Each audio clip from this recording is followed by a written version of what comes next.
Olá, eu sou o Marcos, sou analista tributário e representante da Cidadania Fiscal na Delegacia da Receita Federal em Salvador, na Bahia.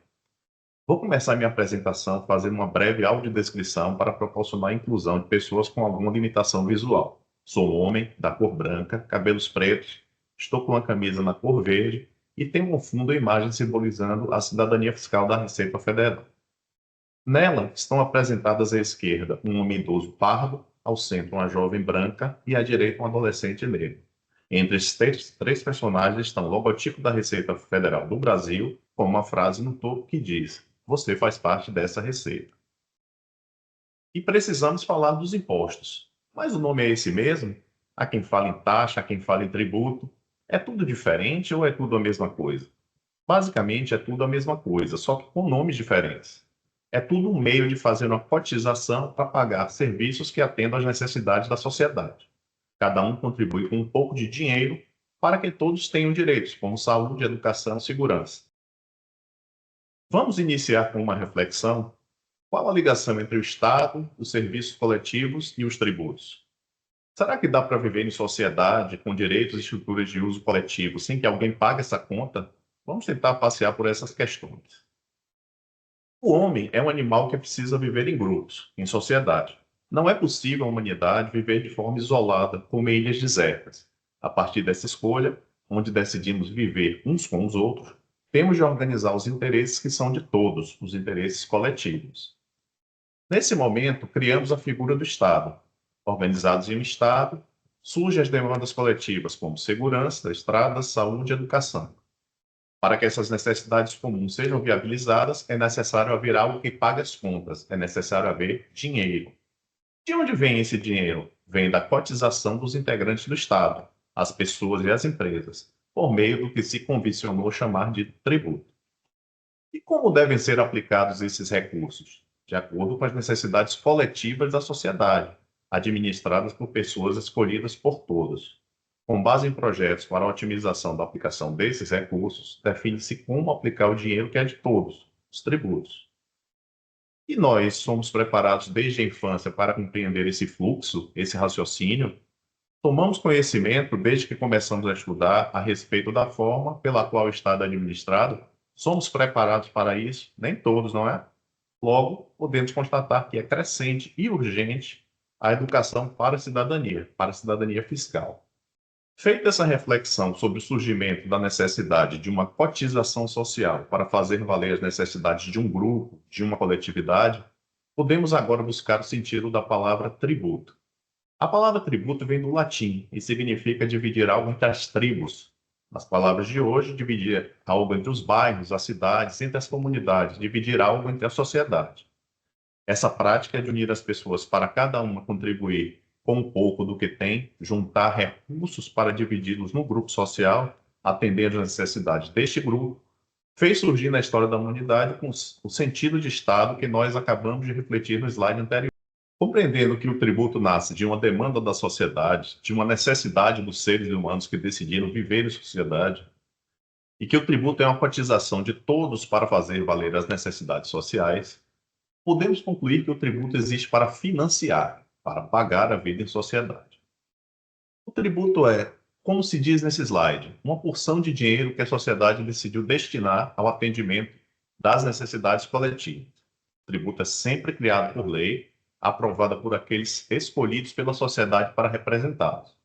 São os deputados, senadores, vereadores os responsáveis por criar as leis em que reservam de cada cidadão e de cada empresa um pouco do dinheiro para somar a uma arrecadação, utilizada para financiar a vida em sociedade.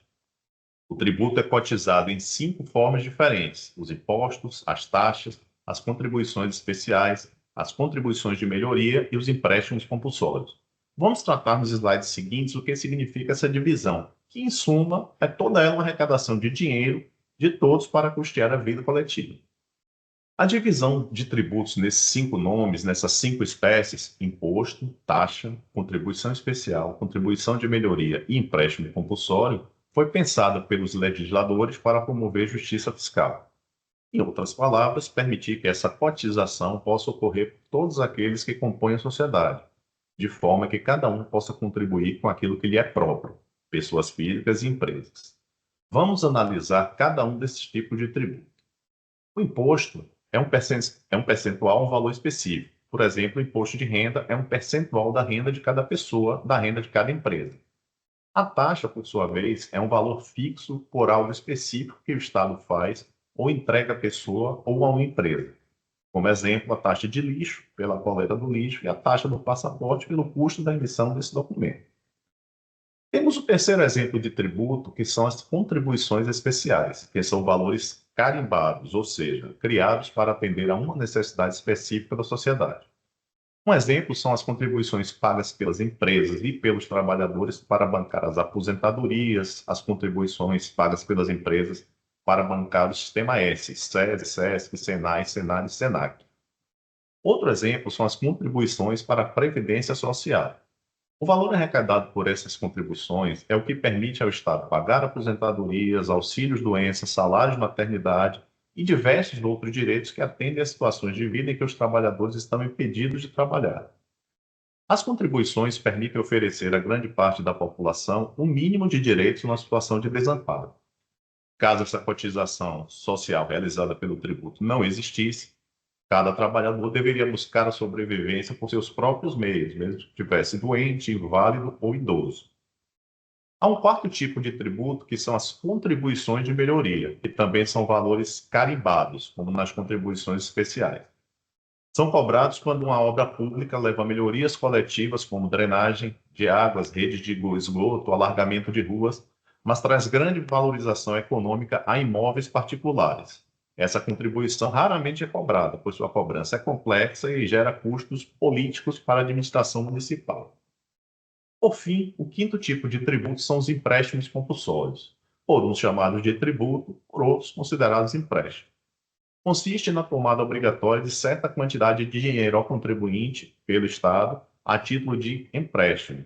Ele é devolvido ao contribuinte no prazo estabelecido pela lei que o criou. Então, observamos que os tributos têm diferenças de tipos, que visam atender a diferentes tipos de contribuinte, empresas e pessoas, diferentes necessidades da coletividade, de forma que todos que fazem a sociedade contribuam para o atendimento das demandas sociais. E como é que nós pagamos os tributos? Como é feita essa cotização, essa vaquinha de todos aqueles que compõem a sociedade?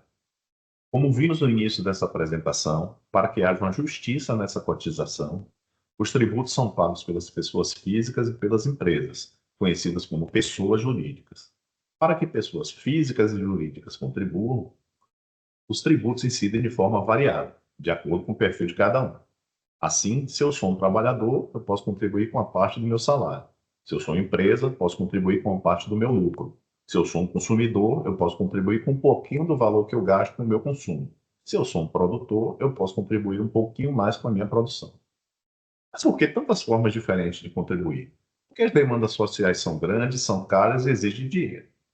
Esse dinheiro precisa sair daqueles que fazem com que essas demandas aconteçam, a sociedade.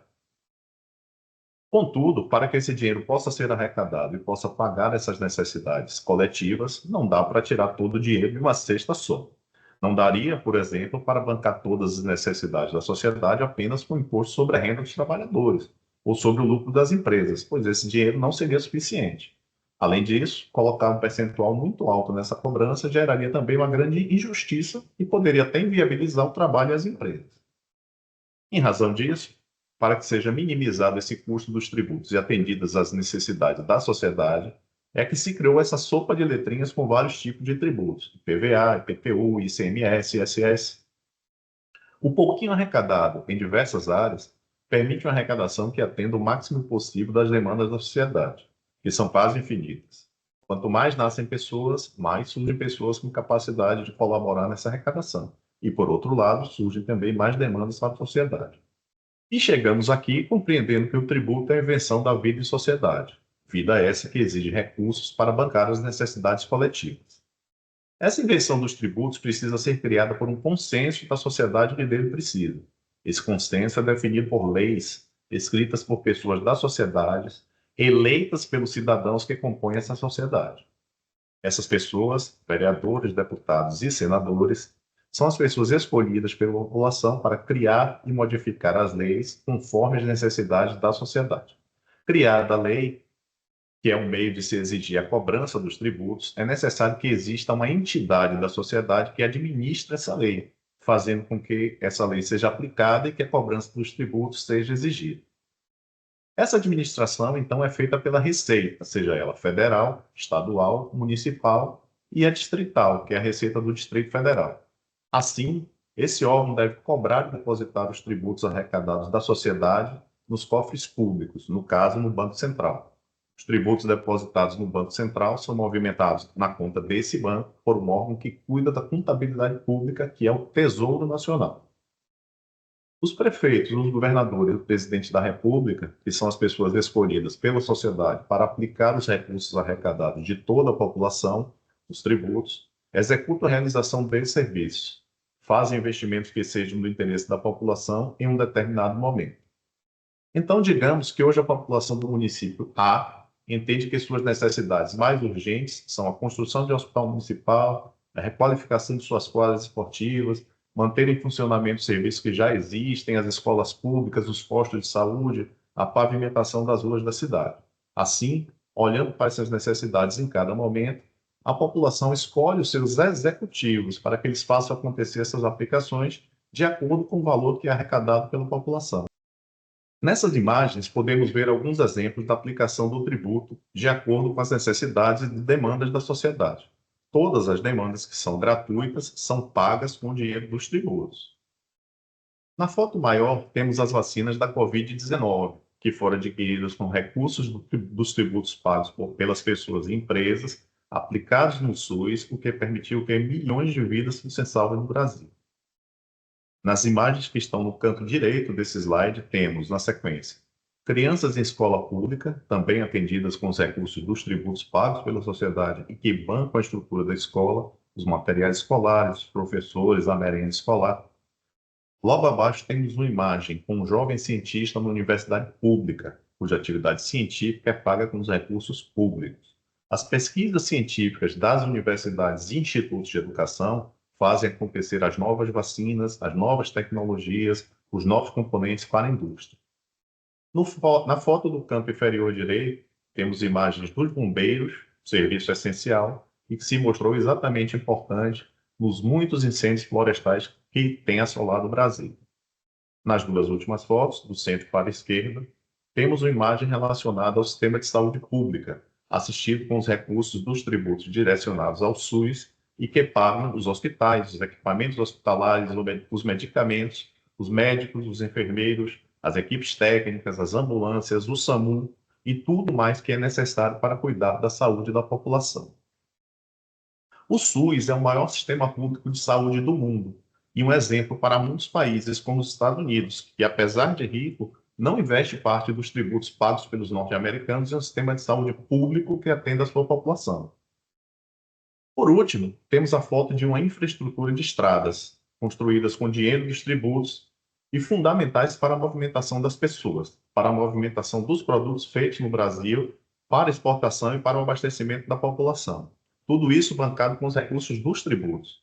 Podemos pagar menos tributos? Podemos, mas também teremos menos direitos. Até aqui, podemos compreender um pouco o universo dos tributos. O que são, como pagamos, quais são seus tipos, quem cria, quem aplica, e vimos um pouco para onde esses tributos são endereçados. Mas ainda há uma questão. Como a soma dos tributos é repartida? Como ela é dividida no atendimento das demandas coletivas? Basicamente, são três as formas de divisão dos tributos depois de arrecadados. A primeira é determinada pelo texto da Constituição, que define os tributos que podem ser cobrados e como será feita a divisão do valor total arrecadado de cada tributo. Essa divisão se dá assim para que haja segurança jurídica e para que os tributos que podem ser cobrados da população sejam apenas aqueles escritos no texto da Constituição. É um texto legal mais difícil de ser modificado, pois exige grande representatividade daqueles que fazem as leis e um fluxo legislativo mais complexo. A segunda forma é aquela que se dá por meio de norma legal inferior à Constituição, mas autorizada por ela. Ou seja, a Constituição permite que, para determinados tipos de tributo, o legislador possa definir a sua repartição. São exemplos clássicos a taxa para custear a coleta de lixo e a taxa para confeccionar o passaporte. A terceira possibilidade de repartição dos tributos é feita por meio do orçamento público, ou seja, por meio de um documento onde as receitas, tributárias ou não, os investimentos e as despesas são determinados conforme as necessidades e as prioridades estabelecidas pela sociedade. Assim, há o orçamento federal, o estadual, o municipal e o distrital, que distribuem os montantes dos tributos colocados à disposição da União, dos estados, dos municípios e do Distrito Federal, determinando onde esses recursos serão aplicados. Como a evolução da cidadania tem crescido no Brasil, criou-se o orçamento participativo, que, em resumo, é colocar a proposta orçamentária da União, de cada estado, de cada município e do Distrito Federal, para a discussão da população. Em muitos casos, existe a possibilidade de a sociedade opinar de forma direta sobre as definições a respeito das aplicações dos tributos. Bom, vamos tentar visualizar, com exemplos, essa divisão da soma dos tributos por meio daquilo que diz a Constituição, do que dizem as leis e do que define os orçamentos públicos. A Constituição Federal determina a parcela do tributo arrecadado que pertence à União e aquela parcela que pertence aos estados, aos municípios e ao Distrito Federal. Por exemplo, a Constituição se criou um imposto chamado ITR, que é o Imposto sobre a Propriedade Territorial Rural, que é cobrado pela União. Havendo um convênio de qualquer município com a União, a soma do valor arrecadado do ITR pode ficar 100% para o município. Não havendo esse convênio, o município fica com 50% do valor total arrecadado pela União relativo ao ITR. O segundo exemplo que trazemos aqui diz respeito aos conhecidos Fundo de Participação dos Estados e o Fundo de Participação dos Municípios. Esses fundos são definidos pela Constituição e são repartições ou transferências de tributos da União para os estados e municípios, sendo responsáveis pela sobrevivência de grande parte dos municípios brasileiros. De acordo com a Constituição, 47% do montante da arrecadação do imposto de renda e do imposto sobre produtos industrializados, o IPI, deve ser distribuído aos fundos de participação dos estados e dos municípios, e 3% desse montante deve ser endereçado a projetos de desenvolvimento econômico nas regiões Norte, Nordeste e Centro-Oeste. Nos próximos anos, com a reforma tributária em vigor, o IPI passará a compor a contribuição sobre bens e serviços e do futuro imposto seletivo, aprovado pela reforma tributária, e que será cobrado de produtos considerados nocivos à saúde e ao meio ambiente, 47%. Para exemplificar os casos em que leis são criadas autorizando a cobrança de tributo para uma finalidade específica, temos o primeiro exemplo, que é a criação das contribuições para o sistema S, que atende prioritariamente à classe trabalhadora. Essa contribuição é arrecadada dos empregados e dos empregadores e são a base fundamental que viabiliza o Serviço Social do Comércio, o SESC, que possibilita acesso à cultura e ao lazer com prioridade aos trabalhadores, o Serviço Nacional de Aprendizagem Comercial, SENAC, e o Serviço Nacional de Aprendizagem Industrial, SENAI, que formam mão de obra qualificada para o comércio e para a indústria. O Serviço Nacional de Aprendizagem Rural, SENAR, que orienta e leva capacitação para produtores rurais em seus negócios e em sua produção. E o Serviço Brasileiro de Apoio às Micro e Pequenas Empresas, o SEBRAE, que apoia os pequenos negócios em sua gestão e organização. Por fim, a Constituição determina que parte da arrecadação não tem uma finalidade específica, de forma que a União, os estados, os municípios e o Distrito Federal possam decidir a aplicação de recursos para situações de maior necessidade da sociedade em cada momento. Esses tributos têm sua destinação definida no documento chamado Orçamento Público, que é criado pelo Poder Executivo, presidente, governadores e prefeitos, submetido ao Legislativo para análise e aprovação, com ou sem alteração. Como falamos no slide anterior, a evolução da cidadania tem permitido o estabelecimento do orçamento participativo, ou seja, a população interfere diretamente naquilo que é definido no orçamento, nas aplicações dos tributos. Trazemos aqui dois exemplos de programas que criam políticas públicas cujos recursos são obtidos do orçamento público, justamente do montante dos tributos para os quais não há uma definição carimbada, uma definição específica. No exemplo 1, temos o programa Dinheiro Direto na Escola, que visa disponibilizar às escolas públicas em todo o país um recurso mínimo que chegue direto na escola e que atenda a pequenas despesas de manutenção em sua infraestrutura, prédios imobiliários e na área pedagógica, com compra de livros, por exemplo. Um segundo exemplo que trazemos é o Programa Nacional de Fortalecimento da Agricultura Familiar. Como o próprio nome diz, trata-se de um recurso cujo objetivo é investir em projetos que tornem a agricultura familiar rentável e capaz de garantir o sustento das famílias no campo e a oferta de alimentos de qualidade com preço justo à população. Como vimos nas imagens há pouco, onde mostramos exemplos da aplicação dos tributos em benefício da sociedade, cada sociedade deve decidir onde e em que aplicar os tributos. Ou seja, a sociedade pode decidir não ter saúde pública e que cada pessoa pague pela saúde privada. Não ter escolas nem universidades públicas e que cada um pague o ensino privado. Não ter polícia e que cada um banque a sua segurança particular. Não ter um sistema público de assistência e de previdência social e que cada pessoa arque com seu sustento na velhice, na doença, na invalidez, na maternidade.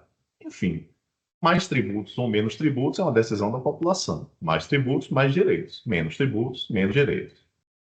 Vimos há pouco que existe uma relação direta entre o quanto de tributos uma sociedade pode arrecadar e os direitos que esses tributos podem atender. Contudo, a população precisa ficar atenta, especialmente nas suas compras. Quando a pessoa compra uma roupa, a empresa inseriu no preço de venda os tributos, ou seja, o consumidor que paga pela roupa deixou na loja o valor da roupa e o valor do tributo que estava incluído no preço da venda. Observemos, na compra da roupa, quem paga o tributo é o consumidor. O dono da loja apenas é aquele que deve recolher ao Estado que já foi pago pelo consumidor. Quando a loja não emite o cupom fiscal, o tributo que o contribuinte pagou na compra da roupa não é transferido para os investimentos sociais. Em outras palavras, o dinheiro que pertence à sociedade não é arrecadado, reduzindo a soma de recursos que poderiam ser aplicados na saúde, na educação, nas estradas e em muitos outros investimentos públicos. Em outras palavras, não pedir a nota fiscal só traz prejuízos à população. Sem pedir esse documento, não se deixa de pagar os tributos e, sem que as empresas façam sua parte, ainda se tem menos direitos. Se as necessidades coletivas devem ser pagas por todos e esse pagamento se dá por meio dos tributos, há alguma exceção? Há alguém que não paga tributo? Sim. E são duas as situações em que um ou mais tributos deixam de ser cobrados de parte da população. Uma é a imunidade tributária, que corresponde às situações em que a Constituição, escrita pelos deputados e senadores representantes do povo, indica que não haverá nenhuma lei que possa cobrar tributos. Exemplos são as igrejas, no exercício da sua função religiosa, e os partidos políticos, no exercício da representatividade popular.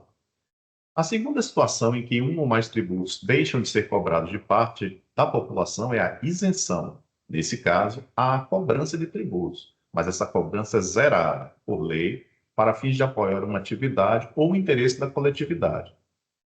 Como exemplos, temos a isenção do imposto de renda para quem ganha até R$ 2.250,20 em 2024 e a isenção na compra de alimentos da cesta básica e de determinados grupos de medicamentos. Mas o sistema tributário que temos hoje mudou. Com a reforma publicada em 2023, um novo sistema tributário nasceu e ele promete ser mais justo, onerar menos os mais pobres e o consumidor final, cobrando mais dos mais ricos. Em resumo, a reforma tributária aprovada pelo Congresso Nacional busca, dentre outros, três objetivos fundamentais. O primeiro, uma maior justiça fiscal, de forma que pague mais quem tem maior renda e pague menos quem tem renda menor. O segundo objetivo diz respeito a uma maior simplicidade na cobrança e na arrecadação dos tributos, buscando-se uma mínima burocracia e uma maior harmonia entre os sistemas tributários da União, dos estados e dos municípios. Por último, a reforma tributária tem como objetivo levar o Brasil a maior sintonia mundial com os sistemas tributários dos países mais avançados, em especial os países do G20, que é um grupo de 20 países desenvolvidos e emergentes com grande protagonismo econômico no mundo, e aqueles países acompanhados pela OCDE, que é a Organização para a Cooperação e Desenvolvimento Econômico. Nesse sentido, a reforma tributária, por meio de leis a serem aprovadas pelo Congresso Nacional, dá as bases para que o Brasil possa tributar mais os grandes grupos econômicos que atuam no país, que hoje, em 2024, são aproximadamente 300 multinacionais, em sua maioria estrangeiras e com faturamento bilionário. A reforma tributária também pavimentou o caminho para que o Brasil possa avançar em normas que leve a tributar mais aquelas pessoas, pessoas físicas mesmo, consideradas super ricas, as quais no Brasil correspondem a 0,01% da população, ou seja, aproximadamente 20 mil pessoas. Por fim, a reforma tributária estabelece caminhos para que o Brasil corrija uma histórica injustiça fiscal, que é a cobrança igual de tributos sobre qualquer valor de herança, fazendo com que as maiores heranças paguem mais e as menores heranças paguem menos tributos. Essa reforma começa a entrar em vigor no ano de 2026, levando 8 anos para estar plenamente em vigor no ano de 2033. Ao longo desse período, tributos federais serão substituídos pela CBS, que é a Contribuição sobre Bens e Serviços, e pelo Imposto Seletivo. Já os tributos estaduais e municipais serão substituídos pelo IBS, que é o Imposto sobre Bens e Serviços. Nessa conta, 5 tributos passarão a ser 3, e ao término da fase de transição, em 2033. Nessa transição, de 2025 a 2033, haverá naturalmente um ajuste entre o modelo antigo e o modelo novo. Como numa reforma com os moradores vivendo dentro de casa, haverá bagunça, haverá confusão, haverá estresse, haverá irritação. Depois que a reforma estiver encerrada, o ambiente melhora, a estrutura de vida melhora e o conforto dos moradores melhora. Como falamos há pouco, a reforma tributária se assemelha à reforma de uma casa. Para que a reforma ocorra com o mínimo de desconforto, é necessário que haja um projeto, que esse projeto seja executado e que essa execução seja acompanhada. Ao longo dos anos de 2025 a 2033, servidores do governo estadual, municipal e federal irão se debruçar sobre as normas aprovadas pelo Congresso Nacional, deputados e senadores, para tornar real a reforma tributária, o que significa mudar os sistemas computacionais, adaptar todas as normas, treinar todos os servidores, levar capacitação para contadores e para todos aqueles que trabalham com controle de contas públicas. Apesar dessa inevitável bagunça inicial, como ocorre em toda reforma de casa, estudiosos que avaliam o texto da reforma tributária estimam a redução da carga tributária de quase 4%. Essa queda da carga tributária se dará especialmente pela eliminação de tributos que, no sistema atual, são cobrados em cascata, aquelas situações em que, sobre o mesmo produto, incide tributo em cima de tributo. O ônus é maior para o consumidor final, em sua maioria, os contribuintes que têm menor renda. Uma novidade trazida pela reforma tributária e que será implementada em 2027 é o cashback. Semelhante ao que se dá nas compras comerciais e que parte do valor pago na compra é devolvido ao consumidor, no cashback da reforma tributária haverá a devolução de parte dos tributos pagos a determinados grupos de contribuintes dentro de certos limites de renda. Basicamente, o cashback dos tributos será a devolução de parte dos tributos pagos na compra de alimentos da cesta básica, no pagamento de contas de energia, água e esgoto e na compra de botijão de gás de cozinha. A forma como esse dinheiro dos tributos retornará ao contribuinte está sendo definida por equipes técnicas dos órgãos encarregados de realizar a reforma tributária, dentre eles a Receita Federal. O cashback, que é uma novidade trazida pela reforma tributária, corresponderá a 100% da contribuição sobre bens e serviços, a CBS.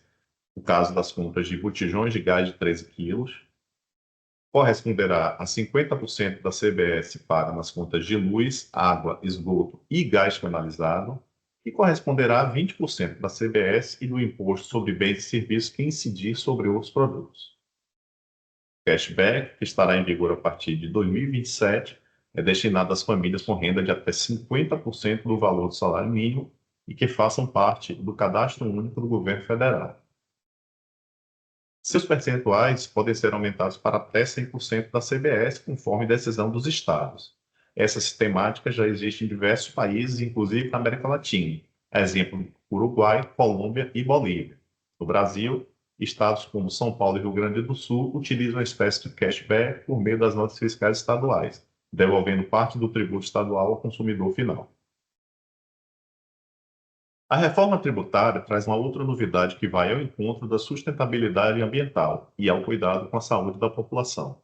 Trata-se do imposto seletivo, que será cobrado de itens considerados prejudiciais à saúde da população e ao meio ambiente, como, por exemplo, bebidas alcoólicas. Quanto mais álcool, maior o imposto.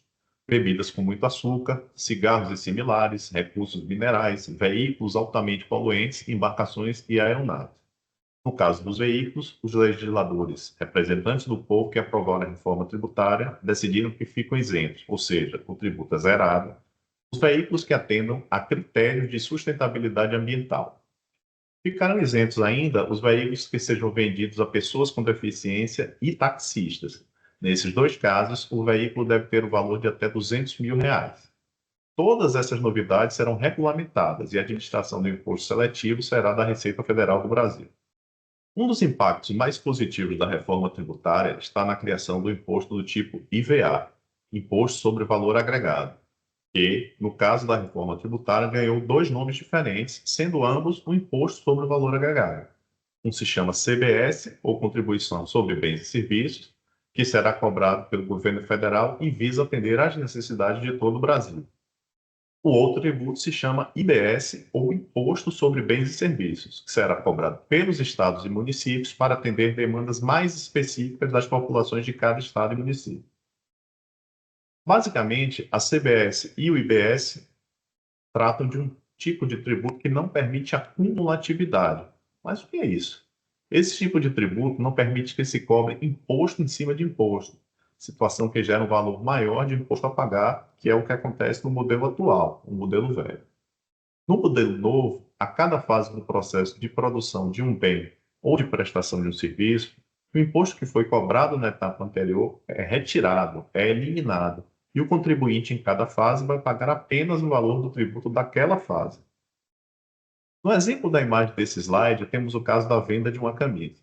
Para que nós tenhamos uma camisa, é necessário ter algodão. Então, alguém vai plantar este algodão e vai vender o algodão para a indústria. No momento que essa pessoa que plantou vende o algodão para a indústria, incide o imposto. Nesse caso, o valor foi de R$ 10. Quando o algodão chega na indústria que vai transformar no tecido, novamente há uma cobrança de tributos. Nesse exemplo, o valor foi de R$ 17. Como na etapa anterior já foram pagos R$ 10 relativos ao tributo sobre a produção do algodão, o tributo pago nessa segunda etapa não será R$ 17, mas sim R$ 17 menos os R$ 10 que foram pagos na primeira etapa. Em outras palavras, o tributo na segunda etapa será R$ 7. Na terceira etapa, que antecede a compra da camisa pelo consumidor final, onde já se passaram a produção do algodão e sua transformação no tecido, ocorre a transformação do tecido em camisa. Aqui há novamente a incidência de tributo. No caso desse exemplo, o valor do tributo foi de R$ 26. Como já haviam sido pagos R$ 10 na primeira etapa e R$ 7 na segunda etapa, o valor pago nessa terceira etapa não será de R$ 26, mas sim de R$ 26 menos o que já foi pago nas fases anteriores. Em outras palavras, o tributo na terceira etapa será R$ 9. E, por fim, quando a camisa é vendida na loja para o consumidor final, da mesma forma, haverá cobrança do tributo. No entanto, o consumidor final não pagará o valor total calculado do tributo, mas apenas aquele tributo deduzido das cobranças realizadas nas três etapas anteriores. No exemplo, o tributo do consumidor final seria R$ 38, mas desse valor serão reduzidos os R$ 10 da produção do algodão, os R$ 7 da fabricação do tecido e os R$ 9 da confecção da camisa. Serão deduzidos R$ 26 e o consumidor final pagará apenas R$ 12. Com isso, a tributação de toda essa cadeia será de R$ 38, afastando dessa forma a cobrança em cascata que torna os produtos mais caros em toda a cadeia produtiva, como acontece hoje. A reforma tributária inaugura um ciclo de fim de tributos em cascata, redução da carga tributária do consumo e maior justiça fiscal. A reforma tributária permite ainda que o contribuinte saiba exatamente a alíquota que está pagando em cada compra, ou seja, qual porcentagem de sua compra é o tributo. Com isso, o contribuinte vai poder saber exatamente quanto está pagando de tributos ao Estado, em todas as suas compras. Isso favorece uma maior transparência da arrecadação e a possibilidade de um maior controle social sobre os investimentos e os gastos públicos. O ditado popular que diz "não existe almoço grátis" vai se confirmando na vida. O almoço deve ser pago por alguém de alguma forma. Alguém tem que plantar, colher e cozinhar a comida. Quem não gostaria de ter direitos sem que fosse necessário uma contrapartida e deveres? Quem não gostaria de não ter que pagar tributo algum? Não é possível viver numa sociedade onde a educação, a saúde e outros direitos coletivos sejam 0800, onde ninguém pague nada e os serviços sejam ofertados. O almoço grátis não é grátis. O público não é gratuito. E mais tributos possibilitam mais direitos. Menos tributos possibilitam menos direitos. É uma escolha da sociedade. É uma escolha minha, sua e de todos aqueles que fazem parte do Estado brasileiro. E para escolher bem, precisamos conhecer, precisamos participar, devemos ser cidadãos ativos na vida social hoje, agora e sempre. Somos todos parte dessa receita.